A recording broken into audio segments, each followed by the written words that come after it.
Good afternoon, everyone. If you think I'm short, I'm not. It's just that I left in a hurry and I left my other half at home. So bear with that. Yesterday I had an incident. I was in my office and we were going to have a meeting in the afternoon with Debbie, Ian, and Sandy. And once I was working with my presentation, I got a call from my previous employer. So I went to check and I saw him kicking the dust outside. Bheka, where are you? I can't even see where the venue is. So I left my presentation because I felt like I committed a deadly sin or something. And it was Ian over here. So when I got home, because I live in Metro, when I got home, I realized that my presentation was left in my office. Thanks to you. So I'm just going to try and wing this, and we'll see where we get. Here we go.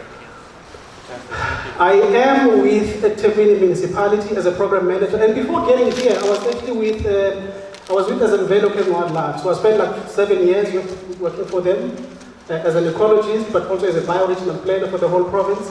And I must say I did enjoy my time with them.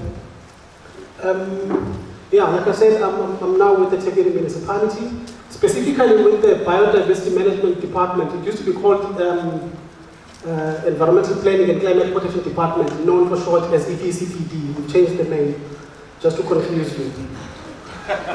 In going through this presentation, I love stealing stuff, and if I can please steal the creed from the US Army, which is leave nobody behind. We're now entering the UN decade of ecosystem restoration, and it started last year in 2021, it ends in 2030. As we get to 2030, I hope when we look back, we won't feel like we left anybody behind. So we need to take everybody with us.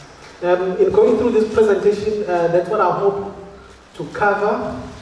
And in doing that, if you will allow me, I'd like to take you from local to global and bring you back, and then I'll be out of your faces. I'll touch on some things. In the principle of not leaving anybody behind, I would like to touch on some definitions, so that as we discuss, we're all on the same page, we understand what we're talking about.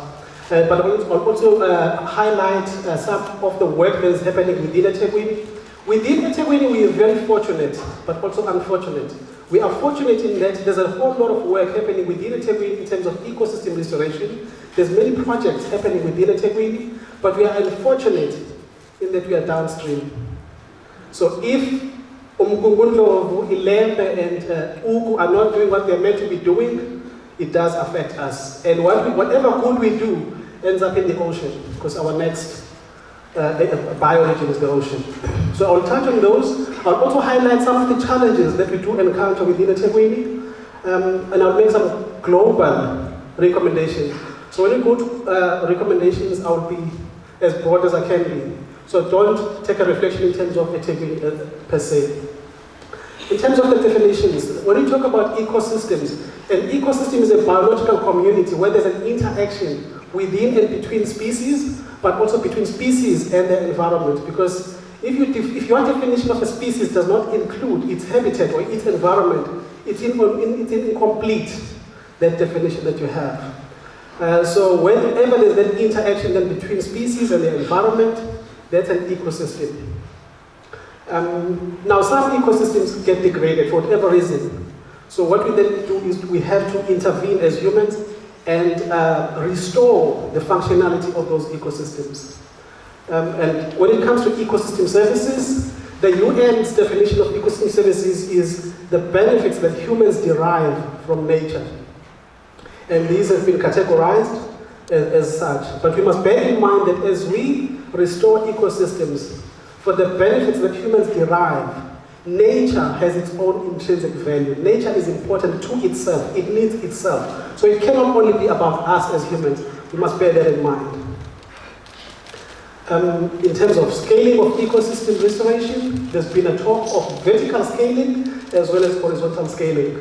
When we speak of vertical scaling, we from different regions, different organs of states, municipalities and so on, from the ground all the way up, maybe to the city manager, to the CEOs, to the president himself. There must be some level of awareness that we create so that whatever decision they take in that vertical line is cognizant of ecosystem services. When you speak of horizontal scaling, we're talking about if you are managing an ecosystem over here, what's happening on your neighbors? How can we integrate and make sure that we're growing laterally, so that the work that we're doing does grow that way. So whenever we do ecosystem restoration, we must think of vertical and horizontal scaling, that those two must be taking place. Okay, let's come to eThekwini, where I work. I'm not a representative of the municipal departments. I work for just one department, which is the environmental, which is the EPCPD, as we used to call it. And within that department, specifically I'm from restoration ecology. But I have a huge interest in what is happening in other departments, more especially in eThekwini. For me, ecosystem restoration is my passion. I have a huge passion for life itself, not just plants and animals, but also humans. So that's why I have that vested interest. In terms of our branch, we've got 3 large-scale programs that talk to ecosystem restoration. One is working for ecosystems. We clear invasive alien plants on sites that are selected by the department. So just remove invasive alien plants on those sites. And whatever site we have adopted as our site, we maintain presence. We started this around 2007, and the site where we started, we maintain presence. Even though the level of infestation drops, we keep going back just to visit and make sure that there is that presence maintained. We also have fire and invasive species control program. This used to be called Working on Fire. It manages our grassland systems to remove invasive alien plants, but also to remove mariband and rejuvenate our grassland systems through the application of fires during the dry season. In the wet season, they will do exactly what Working for Ecosystems does, but we've got different sites. The other one that we have is Community Reforestation Program. This one was established in response, but proactively, to the 2010 Soccer World Cup, when we realized that the whole world is converging on our shores for the Soccer World Cup. There will be greenhouse gas emissions associated with that. So the eThekwini municipality then bought a site in Buffalo's Drive, which was a landfill site, and planted trees for carbon sequestration. Whatever carbon is produced during the event goes to the atmosphere with plant trees. There's sequestration of that carbon coming back into the ground. But also it does speak to enhancing native biodiversity, because that system was degraded. So when you plant native trees, then there's that enhancement of native species. Now, let's come to what else is happening within eThekwini. There's a lot of work by other departments. For instance, there's Parks Department in terms of our road verges, where they also clear invasive alien plants. They've got nurseries, they've got their own nature reserves, where they clear invasives. There's roads and storm water. They've got a project called Sihlanzimvelo Stream Cleaning. It operates in Tuzuma as well as Guamashu. They do the same thing, but on freshwater corridors. There's work by DFFE. There was a project called, also by eThekwini Conservancies. We've got numerous of these conservancies within eThekwini, and there's that collaboration between them and us in clearing invasives. We provide training for them and so on. I was at DFFE. There was a Working for the Coast program, working the coastline, removing invasives and whatever. Also the biocontrol element or agent. There is Endangered Wildlife Trust, working on wetland conservation project, specifically talking to the Picker's Green reed frog. There is work by Durban Green Corridor under Gary Cullen. There is work by DACT, Umgeni Water and Selby on the Umgeni Water Corridor from Maritzburg, from Umgeni District. There is work by Selby in terms of the category 1A species. I know they work across the province, but for us, it's what they do within eThekwini. There is partnership between Parks, our department, as well as Selby, in managing invasive fauna, like house crows. There's the element of surveillance, and we're working together with those guys. There's partnership with academia. We've got an MOU with UKZN in terms of the DREP, which is Durban Research Partnership. I once attended a seminar by a professor from UK who said in the UK, they're now at a stage where every step you take or decision you make, it must be informed by science.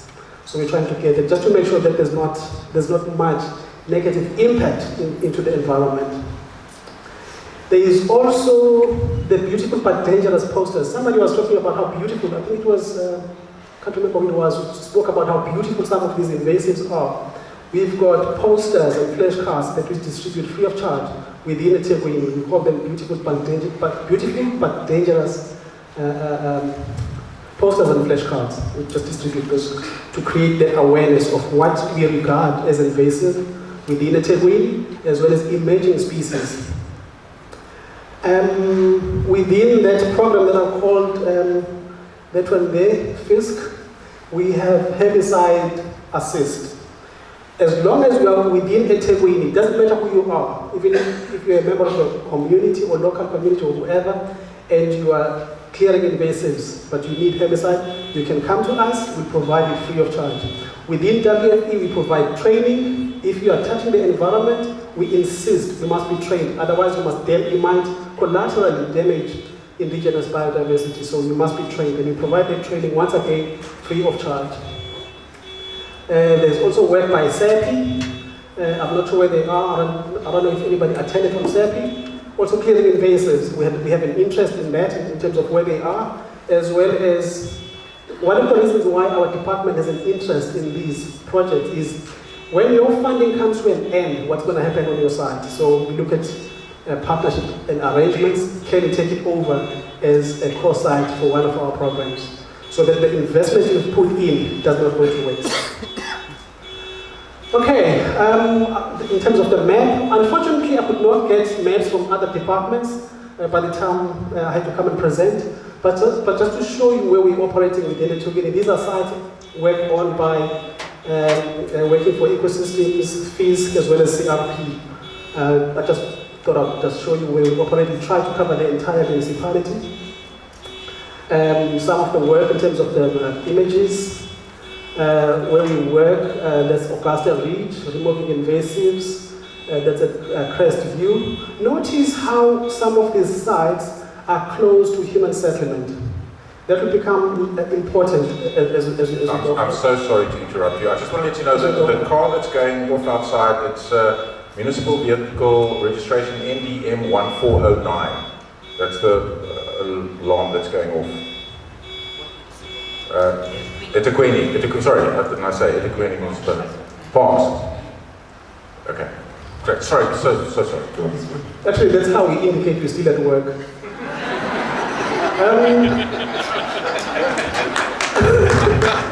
You will see, in some of the cases, we deal with native species. That's bracken fern. It's an indigenous fern. In South Africa, all our ferns are protected, but the bracken fern, because of its invasiveness, it's been taken off the list to allow us so that we can control it. Like I said, we apply fires. That's what we do. In a number of areas. That's at Giba Gorge as you drive out on the N3. Some of the sites for Working for Ecosystems, that's at Ngonweni. Once again, notice that where people live, it's quite close to where we're operating. One of the reasons why that's important, I believe, is at the UN in 1992, when the UN said to signatories, including South Africa, go back and manage your ecosystems for human livelihoods. So we're managing these ecosystems for human livelihoods. It doesn't make sense to go and restore an ecosystem over there for ecosystem services, but people are living over here. So if they are close in proximity to these restored ecosystems, it means that they can enjoy these restored ecosystem services from those areas. So you'll appreciate them. And if we employ people from here to come and work in here, it means we're cutting down in terms of carbon emissions in transporting people to their work sites. Yeah, those are just some of the other areas where we work at Paradise Valley, Jongweni out in the outer west, as well as Westfontein by the Westfield Prison. Yeah, we also have the fauna one, which is the House Pro, which I said we're cooperating with the Parks Department.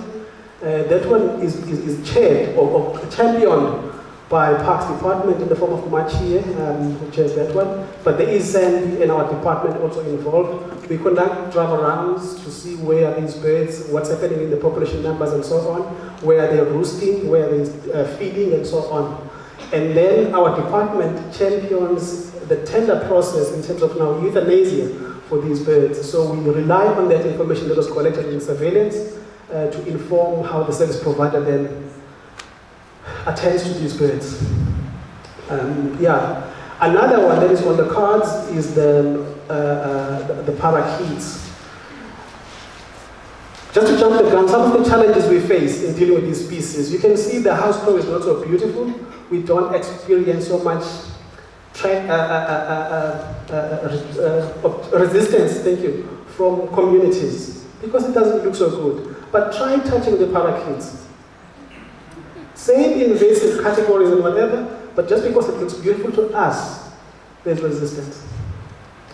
So in the end of it all, then what we do is we know who's working where, what have they done in terms of the hectareages, what species have they cleared. We pull all of that information in and we produce these IAS management plans, which are a requirement in terms of NAMBA, that every local authority must submit these to the National Department every 5 years. So we have made our submissions in 2016, 2021. We're now working on the 2026 submission, working with these other departments. Unfortunately, when departments were set, we sort of grew apart. People are doing their own thing where they are, and we're doing our own thing. But sometimes we have to work together, and it's very rigid systems. It's very hard. You invite people, they come in once, and they don't understand how they fit in. In fact, sometimes they have what you are requiring on their IPPs, and they never come back. So those are the challenges. We need to change the mindset on how we work together as different departments. I'll make you an example. We identified the KZN sandstone Sauerfeld on top of Inanda Mountain, which needs to be conserved or protected. So we tell that to the community, do not touch this grassland system, it's critically endangered and so on and so forth, only to find that another municipal department will come and cut roads on the same grassland that you're trying to protect. So it's become like a fool to the people to say, you said you mustn't touch it, but you, yeah, it's crazy. Some opportunities. In ecosystem restoration, there's the element of poverty alleviation. So you actively and deliberately engage people who are in disadvantaged circumstances. And I'm sorry to say this, sometimes such talks to their level of some of them maybe don't even have matric. People can't get jobs. So we bring them in to work with us. That is fine.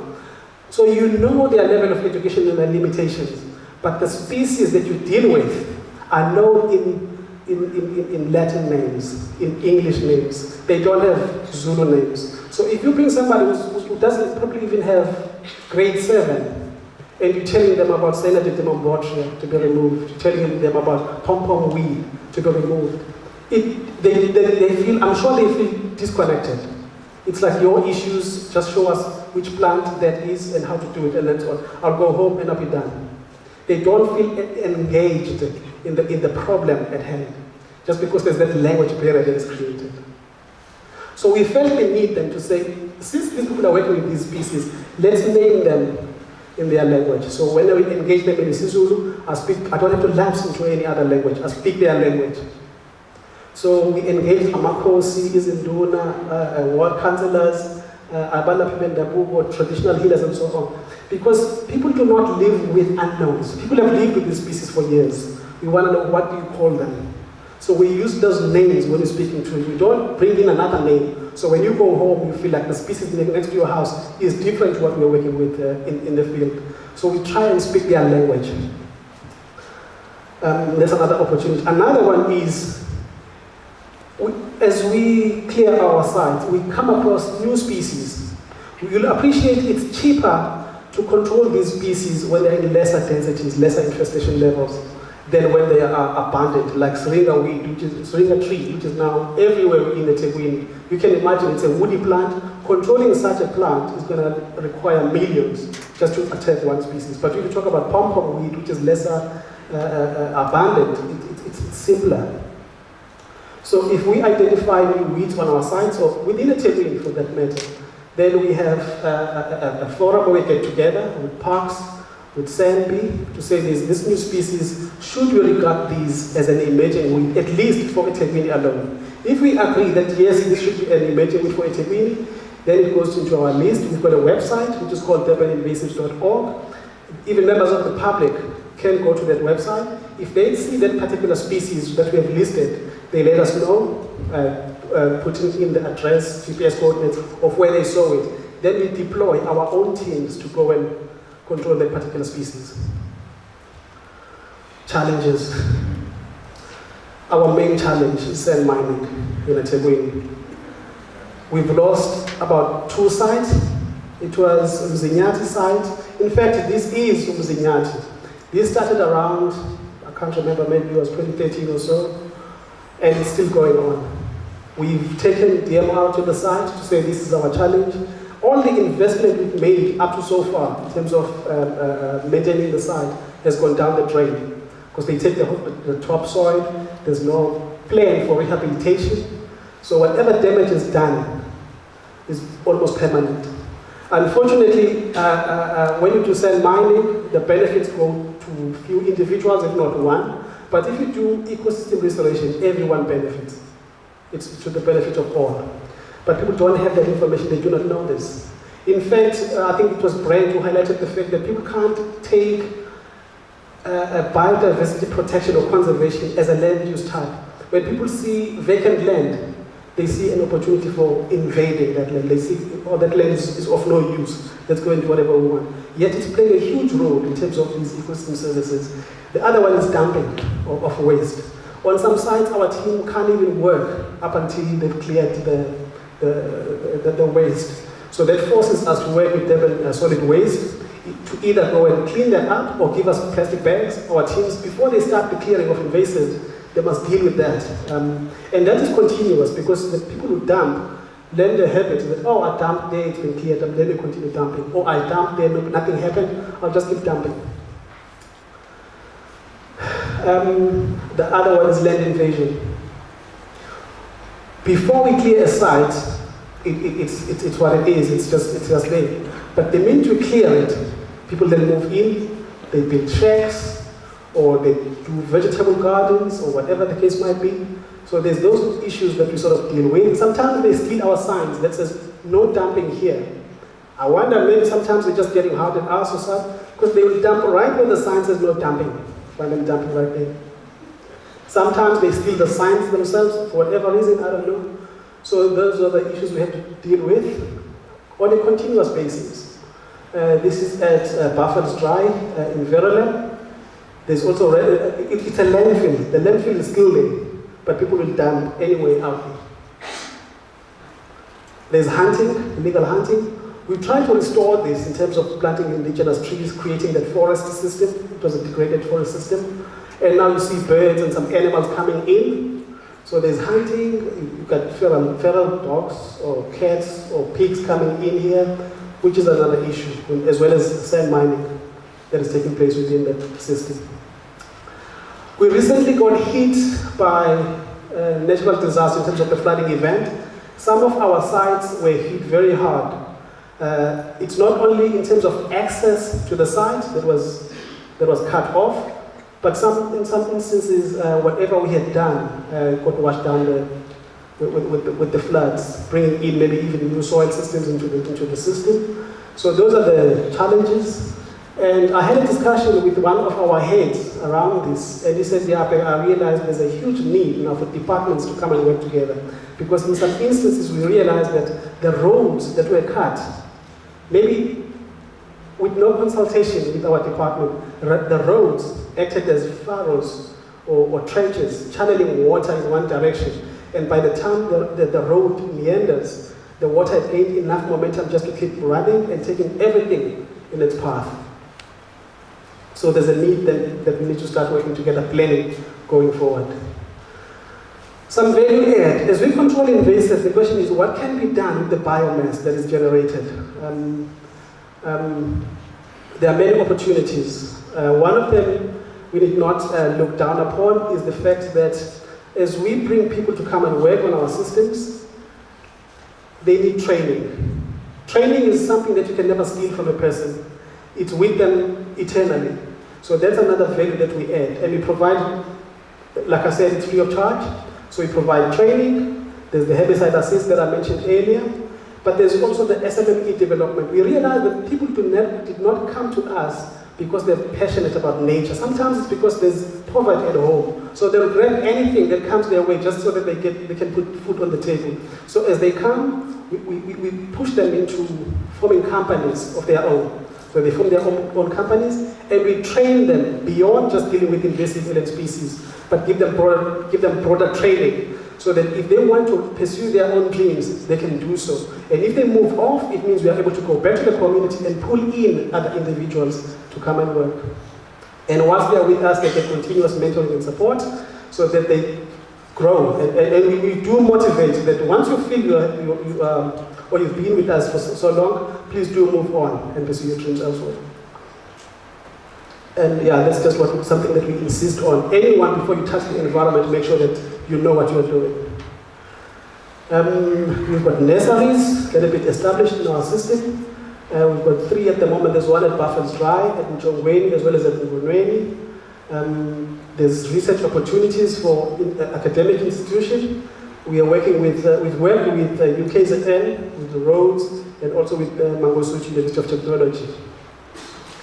Our biggest nursery, in as far as my department is concerned, is the Buffalo's Dry system, where you get millions or thousands of trees, rather, in the nursery system. This one is supported by treepreneurs in the communities, where people are taught how to grow particular trees from seeds. After seed collection, they grow them out up to a particular height, then they trade with us, and we keep them in our nursery up until they are ready to be planted in the field. Another one is we do pellets out of the biomass that we've created. You can see, maybe it's not very clear, but there are pellets that have been produced from a number of species, like black wattle. At some point, we went to Pedi Acacia to produce biochar, and so on, just to see what can you benefit from the biomass that you've created in the clearing process. At the moment, we've got some stoves that run on those pellets, and there's some food that was cooked using the pellets. It's very efficient. You use almost like maybe 1 or 2 handfuls, and you can cook your beans. And try and get testimonies from people who have used those stoves, so that we collect that data and see how it can help going forward. Now, if I can go outside, I like throwing stones in the forest just to see what is in there. And let's frame ecosystem restoration or put it into context. Ecosystem restoration cannot be done based on one source of information. It has to depend on a number of information sources to resource it and enrich it going forward, because it's not only about some, it's about everyone. Earlier I said ecosystem restoration is not like your medical facility, which only helps the one who come to a hospital. It helps everyone. It's not like the justice system, which punishes only the one they caught, but it punishes everyone. Look at the floods. Everyone was game for the floods. Whether you work for the environment or not, if you are in the path of nature, it got at you. If we benefit from nature, it's not because you've done something for it. Whether you did or you did not, it benefits you. Nature is not selective. That's what I'm trying to say. Now, I attended a workshop in Pretoria where we looked at how can we manage our commons. I repeat that because it took me years.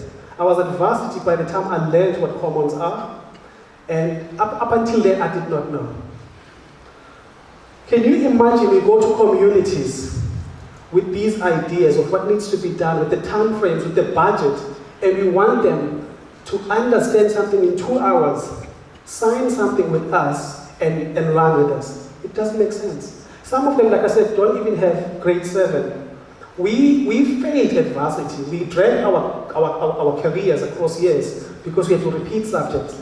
Eventually we got it right after years. And now you come out and you sit down with a community member, you expect him to understand something in 2 hours, agree with you, and sign on a piece of paper, and sustain that through the years. It doesn't make sense. So how can we manage our commons together, given that some people are not as fortunate as we have been? In this particular example, some of you might know that lady, her name is OC. We were in Pretoria, she's with DAT. I'm not sure whether she's still there or not. So we made an example in terms of let's create a scenario. There's a community-based water quality management project that is to be done. Now, you would think if such a concept comes from a community, everyone knows this is what we need to do. These are the challenges. So the community that appreciates the challenges and the problems and what needs to be done, then they take that and look at who can assist, who's the specialist in terms of this, in terms of addressing this problem, okay? Then it goes out to the municipality. Municipality, that particular community up over there has identified this issue and they would like to address it. This particular NGO is willing to help them, but we've got an issue in terms of funding. So the municipality, together with all of these, they go to maybe through an academic institution to say, how can we put in the element of research to implement this? Then they all go out looking for funding, because funding creates that enabling environment. Without funding, it cannot take place. Okay? So you will appreciate that the community will love that project and support it going forward, because it started with them. But this is not how we do things. Things come from outside. We get funding. It comes to a municipality. Sometimes they engage in an academic institution. Then the municipality says, okay, we've got funding, this is what needs to be done. Who can implement for us? Then they say, okay, this has been addressed. Which community can we go to? So they go to that community. They've got funding already. They've got time frames. This funding must be spent by this period. They go to the community and they sit down with them for 2 hours. Let's do this. If you're not willing, you're going to move and do it elsewhere. And the project oftentimes does not last because people were not part of it. They did not understand what the issue is. And you will see that oftentimes when the funding is cut off, whatever investment is made is destroyed. Because it's not sitting with the people. They don't appreciate what this thing is. They see it as it's your project, it's your problem, you're trying to implement it on our land and so on. So if it fails, it's your project, it's your loss, it's none of our business. What am I saying? We've got a song that we are singing in terms of ecosystem restoration. Be this as it may, let's continue singing that song. We have to restore our environment. I pulled out a paper by Franco Moraes on a framework. How do we bring in indigenous people and local communities into the framework of ecosystem restoration? If you look at what he's proposing, it's a two-way. It's a two-way process. So there must be that information sharing as opposed to information, what we normally use to say, what's the word we use? Knowledge transfer, which assumes that the knowledge that they have does not matter, it only matters what we have. And he also said that over 50% of the world landscapes are occupied by indigenous people, and they have sustained their livelihoods in those systems through the years. If we look at our constitution, it says everyone has a right to a healthy environment. So if everyone has a right to a healthy environment, maybe everyone should have a role to play in terms of creating, restoring, and maintaining that environment. Not a situation where some are maintaining, we end up with people then destroying because they do not know what is happening. I'm just trying to rush now. And also, like it's been said, that over 50% of the world is occupied by indigenous people. And they have maintained their livelihoods, protected carbon stocks. Whether knowingly or unknowingly, that is what they have done. So it means we must tap into their knowledge. How have you been doing it through the years? Yet across the world, governments exclude knowledge from indigenous people and local communities on matters that directly affect their lifestyles. So that is something I feel we need to change. I also took the liberty of pulling out, it was 3,667 published papers on ecosystem restoration with indigenous people and local communities, just to look at the trends, what is happening. This aligns with what happened in 1992 when the UN held the Earth Summit at Rio to say, go and maintain your ecosystem services. So you can see that signatories put systems in place and then they started to grow. But if you look at this, these are your long-term projects. There must be a portion of short-term projects. And in terms of indigenous people being involved, that is lagging behind. So there were missed opportunities where there was restoration but people were not involved. And if you also question yourself about the level or quality of involvement, were they involved in decision making in terms of when to be restored and so on and so forth, you will find that they were not involved. So we know we can't be talking IPLC participation, rather it's involvement, because they were not involved in the decision making processes. Unfortunately, I can't get through all of these, but our implementation was meant to be social. We've turned it into ecological. And also another challenge that I feel, I've been with the eThekwini municipality for a number of years. If you look at the budget we spent, going forward, by the time we reach 2020, you wonder where that line will be. So we need to find a way of making our restoration sustainable, whether there is funding or not. So we need to find a way of how do we make use of our community so that they sustain the investment we've made, even if funding is not available. Excellent. Okay. So, excellent presentation, and it's nice to see what eThekwini is doing. It's just that they're going to throw us out of this hall at 4 o'clock if we don't keep to our time. Are there any questions with regards to what is happening here in eThekwini Metro? Bheka, then we say thank you very much. Excellent. Well done. Fantastic.